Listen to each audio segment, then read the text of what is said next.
David Johnson walked through the busy airport terminal, pulling his small carry-on bag behind him. After 3 weeks of undercover work in Atlanta, he was finally heading home to Washington, D.C. The case had been tough, involving surveillance of suspected criminal activity that required him to blend in with different crowds. Now, dressed in his comfortable jeans, sneakers, and a plain gray hoodie, he looked like any other tired traveler. The FBI agent checked his boarding pass one more time as he approached the gate. First class, seat 2A. The airline had upgraded him as part of his frequent flyer status, something he rarely got to enjoy due to his demanding job. David had been working for the Bureau for over 10 years, and moments like these were few and far between. As he boarded Flight 447, David nodded politely to the flight attendant, a young woman named Lisa who greeted passengers with a warm smile. She checked his boarding pass and directed him to his seat. The first-class cabin was already half full with business travelers and vacationers settling in for the 2-hour flight. David found his window seat and placed his bag in the overhead compartment. He was looking forward to a quiet flight where he could catch up on some rest. The past few weeks had been mentally exhausting, requiring him to maintain a completely different identity while gathering crucial evidence for an ongoing federal investigation. Just as David was about to sit down, he heard a voice behind him that made him pause. "Excuse me, miss," someone called out to Lisa, the flight attendant. "I think there might be some mistake with the seating." David turned slightly to see a man in his 50s, wearing an expensive business suit and carrying a leather briefcase. The man, later identified as Robert Thompson, was pointing in David's direction while speaking to the flight attendant in a voice that carried throughout the cabin. "That young man there," Thompson continued, lowering his voice but not enough to avoid being overheard. "I'm not sure he's supposed to be in first class. Maybe you should double-check his ticket." Lisa looked confused and slightly uncomfortable. She glanced at David, who had already shown her his valid boarding pass just moments before. "Sir, I've already checked his boarding pass. Everything is in order," Thompson persisted, his tone becoming more demanding. "Well, I just find it hard to believe. I mean, look at how he's dressed. First class is for business travelers and people who can actually afford these seats." David felt a familiar knot forming in his stomach. He had experienced this kind of treatment before, though not usually so blatantly on an airplane. As a federal agent, he was trained to handle difficult situations, but this was different. He was off duty trying to get home, and the last thing he wanted was to cause a scene. Other passengers were starting to notice the commotion. An elderly couple in seats 3C and 3D looked over curiously, while a businessman across the aisle glanced up from his laptop. David could see the uncomfortable expressions on their faces as they began to understand what was happening. "Sir," Lisa said more firmly to Thompson, "all passengers have been properly checked in. If you have concerns about your own seating, I'm happy to help you with that." Thompson wasn't satisfied with her response. He moved closer to David's row, making his voice even more audible to nearby passengers. "I'm just saying it doesn't look right.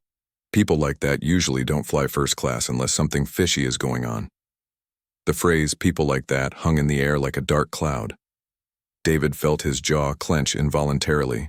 He had heard those words too many times in his life, and they never got easier to hear. But his training kicked in, reminding him to stay calm and assess the situation before reacting. A woman in seat 1B, traveling with her teenage daughter, shifted uncomfortably in her seat.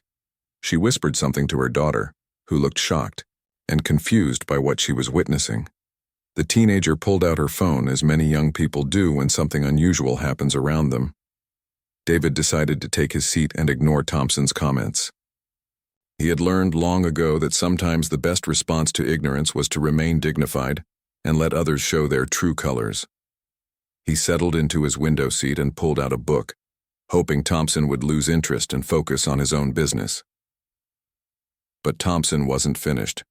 He remained standing in the aisle, now speaking directly to other passengers as if seeking their support for his concerns. "I'm telling you, something doesn't add up here," he said to the businessman across from David. "I've been flying first class for 20 years, and this just doesn't seem right." The businessman looked extremely uncomfortable and tried to return to his laptop without responding. Meanwhile, Lisa was becoming increasingly flustered as she tried to manage the situation without causing a bigger disturbance. "Sir, I really need you to take your seat so we can prepare for departure," she said to Thompson. "All passengers have valid tickets and have been properly screened by security." Thompson finally moved toward his own seat, which was several rows back in seat 4A, but he continued to make comments loud enough for the front of the cabin to hear. "I just think the airline should be more careful about who they let in first class," he muttered. "Standards used to mean something." As the plane prepared for pushback from the gate, David tried to focus on his book, but he could feel eyes on him from various directions. Some passengers seemed curious, others appeared sympathetic, and a few looked away entirely, clearly uncomfortable with the tension in the cabin. The captain's voice came over the intercom, welcoming passengers aboard and announcing their departure time. Flight attendants began their safety demonstration, but the atmosphere in first class remained strained. David closed his eyes for a moment, thinking about the irony of the situation.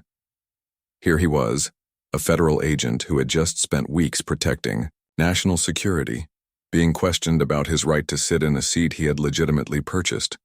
It was a reminder that no matter how much he had achieved in his career, some people would always see only the color of his skin. As the plane began to taxi toward the runway, David hoped the flight would proceed without further incident.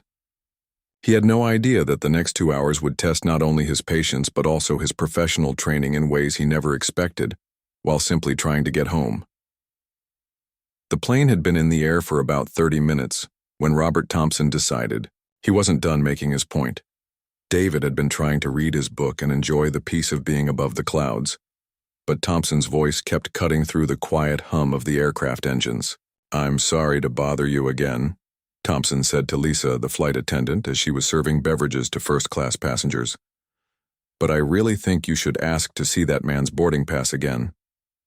Lisa paused with the drink cart, looking increasingly frustrated. She had already dealt with this issue before takeoff, and now Thompson was bringing it up again in front of other passengers who were trying to enjoy their flight. "Sir, as I explained before, all passengers have been properly checked in," she said quietly, hoping to keep the conversation from escalating further. "Is there something specific about your own service that I can help you with?" Thompson ignored her attempt to redirect the conversation. Instead, he raised his voice even more, ensuring that everyone in the first-class cabin could hear him clearly. "Look, I don't want to cause trouble, but I've been flying for decades, and I know when something isn't right," he declared. "That guy over there in the hoodie doesn't belong in first class. I can tell just by looking at him." David felt his hands tighten around his book. Every word from Thompson was like a small blow, but he continued to maintain his composure. His FBI training had taught him to stay calm under pressure, even when facing personal attacks. However, other passengers were starting to react in ways that made the situation even more uncomfortable. The elderly couple in row 3 exchanged worried glances. The husband leaned over to his wife and whispered something that made her shake her head in disapproval. It was clear they didn't agree with Thompson's behavior, but they seemed unsure about whether to speak up. Meanwhile, the teenage girl in seat 1B had quietly started recording with her phone. She held it low, trying not to be obvious, but she was capturing Thompson's words and the overall scene. Her mother noticed what she was doing and seemed torn between telling her to stop and letting her document what was happening. "I think you need to check his identification," Thompson continued, now standing up from his seat and moving toward the front of the cabin again. "For all we know, he could be using someone else's ticket. These things happen more often than you think." David finally looked up from his book, making direct eye contact with Thompson for the first time since the harassment began. His expression was calm but firm, the look of someone who had faced much worse situations than this. "Is there a problem?" David asked quietly, his voice carrying the natural authority that came from years of law enforcement work. Thompson seemed slightly taken aback by David's direct response, but he quickly recovered and became even more aggressive. "Yeah, there is a problem," Thompson shot back. "The problem is that you're sitting in a seat that costs more than most people make in a week, and frankly, you don't look like you can afford it." The comment was so blatantly discriminatory that several passengers audibly gasped. The businessman across the aisle finally closed his laptop completely and turned to watch what was unfolding. A woman in row 4 called out, "That's completely inappropriate." But Thompson wasn't backing down. If anything, the attention seemed to encourage him to be even more vocal about his complaints. "I'm just saying what everyone else is thinking," he declared, looking around the cabin as if expecting support. "We all pay good money for these seats and we expect a certain standard. Airlines need to do a better job of screening who they let up here." Lisa had reached her limit with Thompson's behavior. She set down the drink she was holding and spoke with more authority than she had shown before. "Sir, I need you to return to your seat immediately and stop harassing other passengers," she said firmly. "Your comments are inappropriate and disruptive to everyone on this flight." Thompson turned his attention back to the flight attendant, now clearly angry that she wasn't supporting his position. "I'm not harassing anyone," he protested. "I'm trying to protect the integrity of this cabin. I have every right to question suspicious behavior when I see it." "What exactly is suspicious about someone sitting in their assigned seat?" asked the woman from row 4, who had gotten up and was now standing in the aisle. "He's reading a book and minding his own business." More passengers were beginning to speak up, creating a chorus of voices that were clearly not in Thompson's favor. The teenage girl continued recording, now more openly as her mother watched with a mixture of pride and concern. Thompson realized he was losing the support he thought he had, but instead of backing down, he doubled down on his accusations. "Fine, if no one else is going to ask the hard questions, I will," he announced. He turned directly to David and spoke in a voice that carried throughout the entire first-class section. "Show me your boarding pass," Thompson demanded. "Show everyone. Hear that you actually paid for that seat and didn't steal someone else's ticket." The cabin fell silent except for the sound of the engines. This was the moment everyone had been dreading, when the situation moved from uncomfortable comments to a direct confrontation. David slowly closed his book and placed it on the tray table in front of him. He looked around the cabin, taking in the faces of his fellow passengers. Some looked embarrassed, others appeared angry, and a few seemed genuinely curious about how he would respond. "You want to see my boarding pass?" David asked calmly. "That's right," Thompson replied, clearly thinking he had gained the upper hand. "Let's settle this once and for all." David reached into the pocket of his hoodie, his movements deliberate and controlled. But instead of pulling out his boarding pass, his hand moved to a different pocket, one that contained something Thompson never could have expected. The teenager with the phone zoomed in slightly, sensing that something important was about to happen. Her mother leaned forward in her seat, while other passengers held their breath, waiting to see how this confrontation would resolve.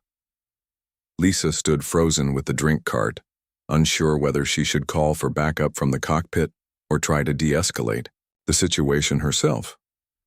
She had never dealt with anything quite like this in her 3 years of working for the airline. Thompson crossed his arms over his chest, a satisfied smirk spreading across his face as he waited for David to produce his boarding pass. He seemed confident that he had finally cornered David and would be vindicated in his suspicions. What Thompson didn't realize was that David's hand was reaching for something that would completely change the dynamic of their encounter and shock everyone in the first-class cabin. The next few seconds would prove that sometimes the people we judge based on appearance are exactly the opposite of what we assume them to be. David's hand moved slowly and deliberately to his inner jacket pocket. The entire first-class cabin watched in complete silence as he reached inside his hoodie. Robert Thompson stood in the aisle with his arms crossed, wearing a smug expression as he waited for what he assumed would be David's boarding pass. But David wasn't reaching for his boarding pass. Instead, he pulled out a black leather wallet and opened it carefully. Inside was something that made Lisa, the flight attendant, take a sharp breath and caused Thompson's confident smirk to freeze on his face. A gold badge gleamed under the cabin lights, accompanied by an official identification card that read, "Federal Bureau of Investigation," in bold letters across the top. David held the credentials steady, allowing everyone nearby to see them clearly. "Special Agent David Johnson, FBI," he said quietly, his voice carrying a calm authority that filled the sudden silence in the cabin. Thompson's face went through a series of expressions in rapid succession. First confusion, Then shock, followed by what could only be described as pure terror. His mouth opened and closed several times, but no words came out. The man who had been so vocal and confident just moments before now stood speechless in the airplane aisle. The teenage girl who had been recording captured the exact moment Thompson realized what he had done. Her phone clearly showed his face changing from arrogance to absolute horror as the reality of the situation hit him. Lisa stared at the FBI credentials, then looked at David with a mixture of respect and embarrassment. She had defended him during Thompson's harassment, but even she hadn't imagined that the quiet passenger in the hoodie was a federal agent. "Oh my goodness," whispered the elderly woman in row 3. "He's with the FBI." The businessman across the aisle shook his head in disbelief. He had watched the entire confrontation unfold, and now the irony of the situation was clear to everyone. The man Thompson had questioned and harassed was actually someone who dedicated his life to protecting the country. David calmly placed his credentials on his tray table, where everyone could see them clearly. The gold badge caught the light, and the official seal of the Federal Bureau of Investigation was unmistakable. There was no question about their authenticity. "I've been working undercover for the past 3 weeks," David explained in the same, calm voice. "I'm heading home after completing an assignment that involved investigating criminal activity that threatens national security." Thompson finally found his voice, but it came out as a weak stammer. I didn't, I was just." "You were just what?" asked the woman from row 4, who was now standing with her hands on her hips. "You were just assuming that a black man couldn't afford a first-class ticket? You were just harassing a federal agent who was trying to get home after protecting our country?" Thompson's face turned red as he realized that his behavior had been witnessed and recorded by multiple passengers. The teenager continued filming, capturing his stammered attempts at an explanation. "I was concerned about security," Thompson said weakly, but his words sounded hollow even to himself. "I didn't know he was, I was just being careful." David picked up his credentials and looked at them for a moment before responding. When he spoke, his voice remained professional, but there was an unmistakable edge to his words. "Mr. Thompson, in my line of work, I encounter many different types of people. Some are criminals who pose real threats to society. Others are just ordinary citizens going about their daily lives. But what I've learned is that you can't judge anyone based on how they look or what they're wearing." He paused, letting his words sink in before continuing. "For the past 3 weeks, I've been working to protect this country from people who want to harm innocent Americans. I've been away from my family, putting myself at risk, because it's my job to keep people safe. People like you, Mr. Thompson." The cabin remained silent as David's words hung in the air. Several passengers were nodding in agreement, while others looked ashamed that they hadn't spoken up sooner during Thompson's harassment. Lisa finally found her voice. "Agent Johnson, I want to apologize on behalf of the airline for what you've experienced today. This kind of treatment is completely unacceptable." David nodded graciously. "Thank you, but you handled the situation professionally. You defended me when I couldn't defend myself without revealing my identity." Thompson was still standing in the aisle, looking like he wanted to disappear. Other passengers were staring at him with expressions ranging from disgust to disappointment. The businessman across the aisle shook his head and muttered something under his breath about ignorance and prejudice. "What you did was wrong on every level," said the elderly gentleman from row 3, speaking directly to Thompson. "Even if Agent Johnson wasn't with the FBI, your behavior would have been completely inappropriate. But knowing that you were harassing someone who serves our country makes it even worse." The teenage girl's mother finally spoke up. "My daughter has been recording this entire incident. I think people need to see what happened here today." Thompson's eyes widened with panic as he realized that his behavior had been documented and could potentially be shared with the world. In today's connected society, videos like this could spread rapidly across social media platforms. "Please," Thompson said, his voice now pleading rather than demanding. "I made a mistake. I didn't mean anything by it. Can't we just forget this happened?" David studied Thompson for a long moment before responding. As a federal agent, he had seen real criminals, people who committed serious crimes that hurt others. Thompson wasn't a criminal, but he was something else that David found equally troubling. "The problem, Mr. Thompson, isn't just that you made a mistake," David said carefully. "The problem is that your actions reveal assumptions about people based on their race. That kind of thinking doesn't just hurt individuals like me, it hurts our entire society." Other passengers murmured in agreement. The woman from row 4 nodded vigorously, while the elderly couple looked at Thompson with obvious disappointment. David continued, his voice taking on the tone of someone who had thought deeply about these issues. "I became an FBI agent because I believe in justice and equality. I've dedicated my career to protecting all Americans regardless of their background. But incidents like this remind me that we still have work to do as a society." Thompson looked around the cabin, searching for any sign of support but found none. Every face showed some combination of disappointment, anger, or disgust at his behavior. The captain's voice suddenly came over the intercom, announcing that they would be beginning their descent into Washington, D.C. in about 20 minutes. The announcement served as a reminder that this uncomfortable situation would soon reach its conclusion, but the impact of what had happened would likely last much longer. Lisa approached David with genuine concern in her voice. "Agent Johnson, is there anything the crew can do to make the rest of your flight more comfortable?" David smiled slightly, the first time his expression had softened since the confrontation began. "Thank you, but I'm fine. I just want to finish this flight and get home to my family."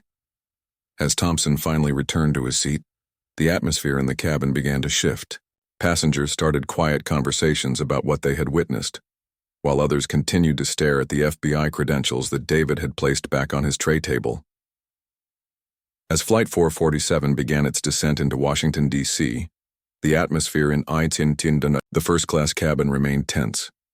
Word about the confrontation had somehow traveled to other parts of the plane, and passengers were whispering among themselves about what had happened between Robert Thompson and the FBI agent. Lisa, the flight attendant, had quietly informed the cockpit crew about the situation. Captain Williams, a veteran pilot with over 20 years of experience, made the decision to alert airport security about the incident. This wasn't just about passenger comfort anymore. It involved the harassment of a federal agent, which could have serious consequences. David had put his FBI credentials away and was trying to focus on his book again, but he could feel the eyes of other passengers on him. Some looked at him with newfound respect, others with curiosity, and a few with what appeared to be embarrassment for not speaking up sooner during Thompson's harassment. The teenage girl, whose name was Ashley, had stopped recording but was now showing the video to her mother on her phone. They were speaking in hushed tones, and David could tell they were debating what to do with the footage.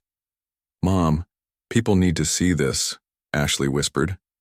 "This is exactly the kind of thing that happens to people every day, but usually no one films it." Her mother, Linda, looked conflicted. She understood her daughter's desire to expose discrimination, but she also worried about the potential consequences of posting such a video online. "Honey, I agree that what that man did was wrong, but we need to think carefully about this," Linda replied quietly. "Maybe we should ask Agent Johnson what he thinks first."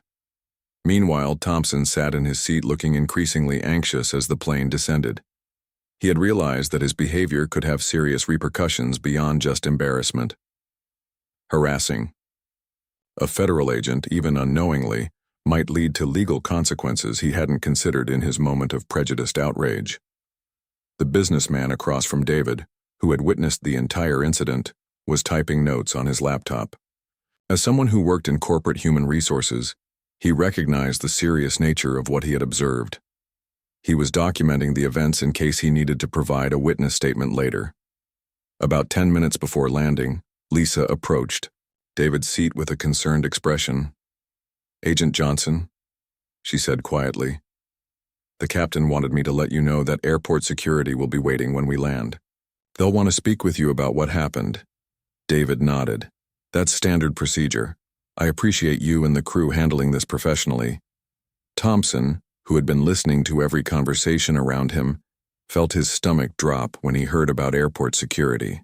He had hoped the incident would end when the plane landed, but now he realized it was just the beginning.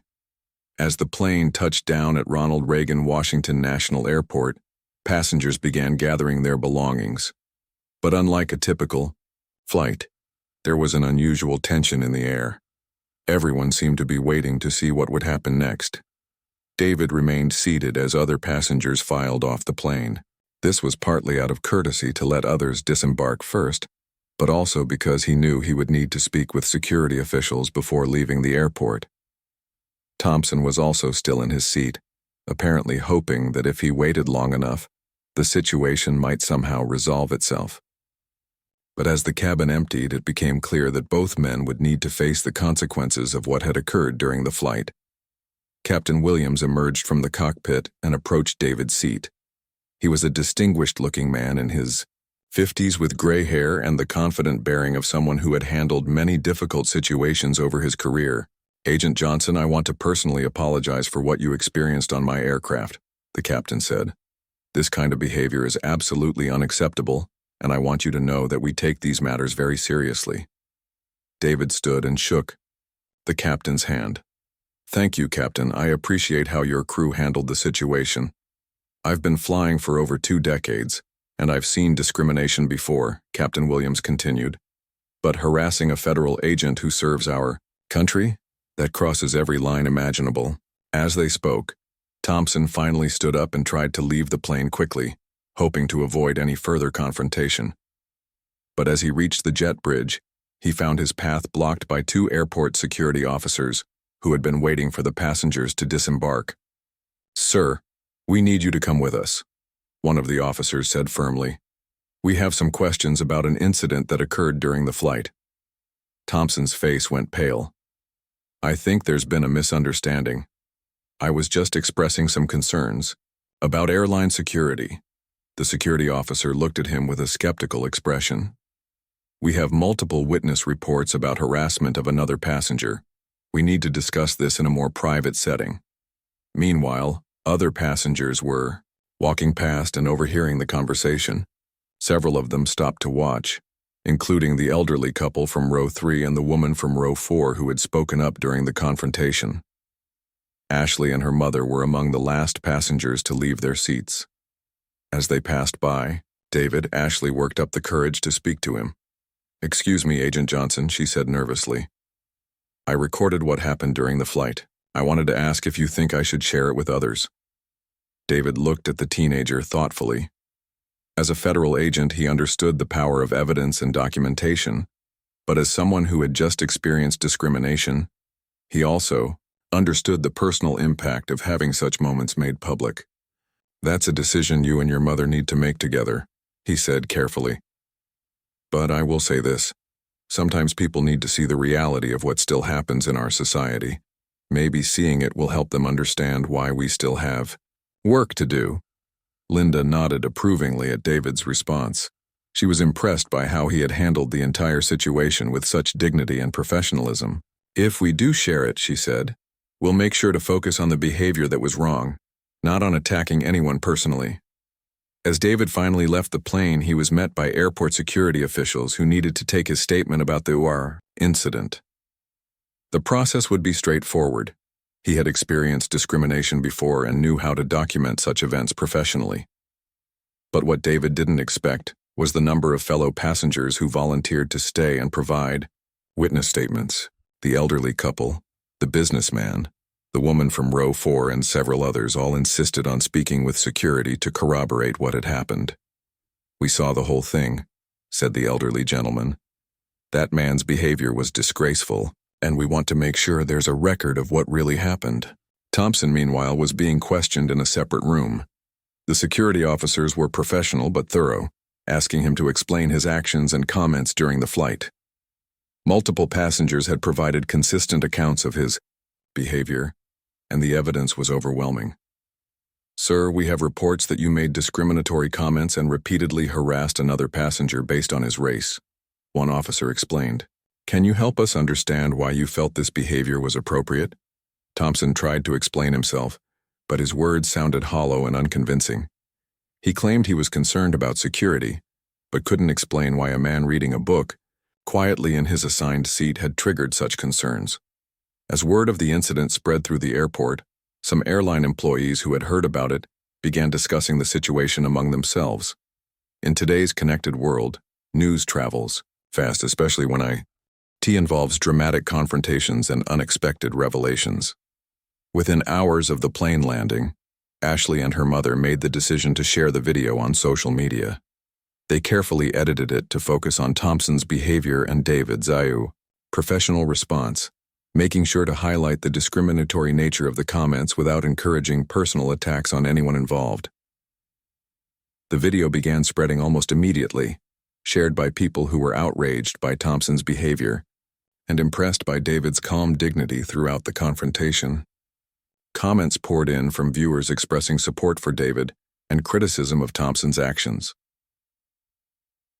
3 days after Flight 447 landed in Washington, D.C., the video of Robert Thompson harassing FBI agent David Johnson had been viewed over 2 million times across various social media platforms.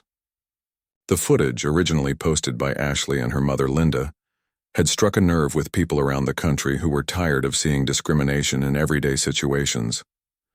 The video showed Thompson's increasingly aggressive behavior, his blatantly discriminatory comments, and the shocking moment when David revealed his FBI credentials. But what resonated most with viewers was David's calm, professional response throughout the entire ordeal. At his home in suburban Virginia, David was trying to process everything that had happened since that difficult flight. He had returned to work at the FBI field office where his colleagues had seen the video and were offering their support. Some shared their own experiences with discrimination, while others expressed amazement at how professionally he had handled such a challenging situation. "David, I've got to say, I don't know if I could have kept my cool like that," said his partner, Agent Jennifer Rodriguez, as they reviewed case files in their office. "The restraint you showed was incredible." David looked up from his paperwork and sighed. "You know, Jennifer, part of me wanted to show him my badge right away and watch him squirm, but I realized that would have been about my ego, not about doing the right thing." "What do you mean?" she asked. "If I had flashed my badge immediately, people might have thought the only reason his behavior was wrong was because I happened to be an FBI agent," David explained. "But the truth is his comments would have been just as inappropriate if I had been a teacher, a mechanic, or unemployed. Every person deserves to be treated with basic respect." Meanwhile, across town, Robert Thompson was facing consequences that extended far beyond the embarrassment of the viral video. His employer, a major consulting firm, had launched an internal investigation after the video was brought to their attention by multiple employees and clients. Thompson sat in the office of Human Resources Director Patricia Walsh, a stern woman in her 40s who had seen many workplace conduct issues but few quite like this one. "Robert, I'm sure you understand why we need to address this situation," Patricia said, her voice professional but firm. "The video shows behavior that directly contradicts our company's values of diversity, inclusion, and respect for all people." Thompson shifted uncomfortably in his chair. "Patricia, I want to stress that this happened during my personal time, not while I was representing the company." "That's true," she replied, "but our code of conduct clearly states that employees are expected to uphold our values both in and out of the workplace. When your behavior becomes national news, it reflects on all of us." Thompson had already received calls from several major clients who expressed concern about working with someone who had displayed such obvious prejudice. In the business world, reputation was everything, and his had been severely damaged. The consulting firm ultimately decided that Thompson's behavior was incompatible with their corporate values. He was terminated from his position, effective immediately. The decision sent a clear message to other employees about the company's commitment to equality and inclusion. Back at the airport, the airline was conducting its own review of the incident. Customer Service Manager Karen Phillips was leading an investigation into how the situation had been handled and what could be done to prevent similar incidents in the future. "Lisa did everything right," Karen explained to her team during a staff meeting. "She defended the passenger, followed proper procedures, and maintained professionalism throughout a very difficult situation. But we need to make sure all our staff are prepared to handle discrimination when they see it." The airline announced new training programs focused on recognizing and addressing discriminatory behavior. They also issued a public statement condemning Thompson's actions and praising David for his service to the country. Ashley, the teenager who had recorded the incident, was dealing with her own unexpected fame. The video she had posted was being shared by news outlets and social media influencers across the country. She had received thousands of messages from people thanking her for documenting what had happened. At her high school, Ashley's social studies teacher, Mr. Peterson, used the incident as a starting point for a discussion about civil rights and discrimination in modern America. "Ashley, can you tell the class what motivated you to record what was happening?" he asked during a lesson about contemporary social issues. "I just felt like someone needed to see this," Ashley replied. "My generation grew up thinking discrimination was mostly a thing of the past, but this showed us it still happens. If people don't see it, they can't understand how real it still is." Her classmates nodded in understanding. Many of them had shared the video with their own friends and family members, sparking conversations about race and prejudice in households across the community. The incident also caught the attention of civil rights organizations, who saw it as an important example of both the persistence of discrimination and the power of technology to expose it. Dr. Michael Washington, director of the National Association for Equality, issued a statement about the video. "What we see in this footage is unfortunately not uncommon. People of color face these kinds of assumptions and challenges regularly.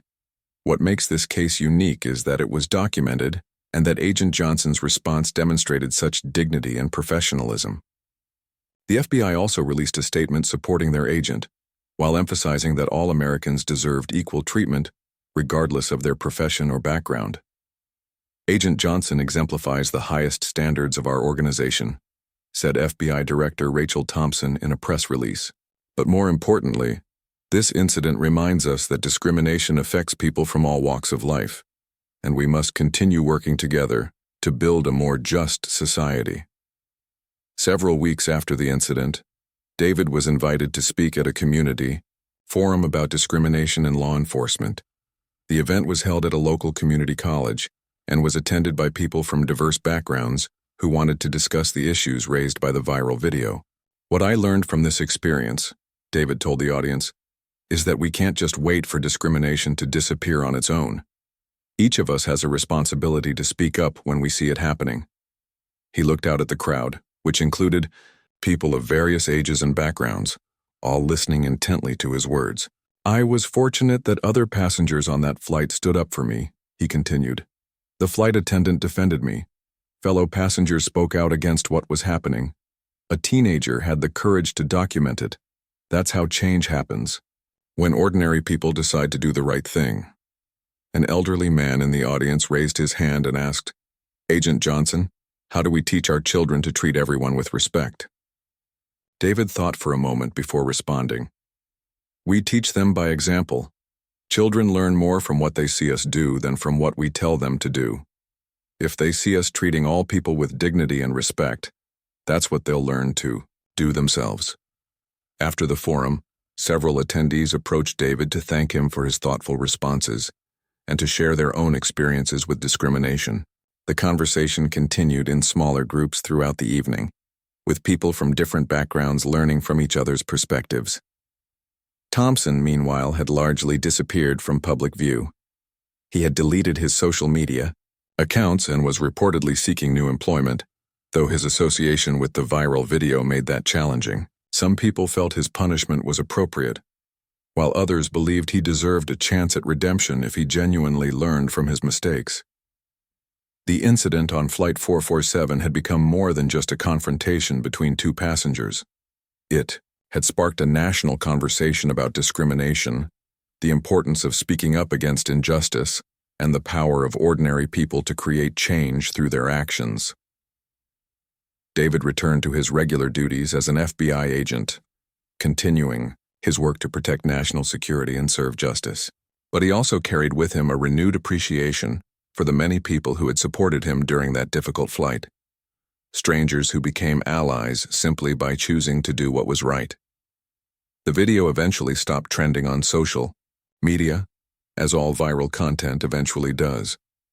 But the conversations it started continued in homes, schools, and workplaces across the country, reminding people that the fight for equality requires ongoing effort from everyone who believes in justice and human dignity.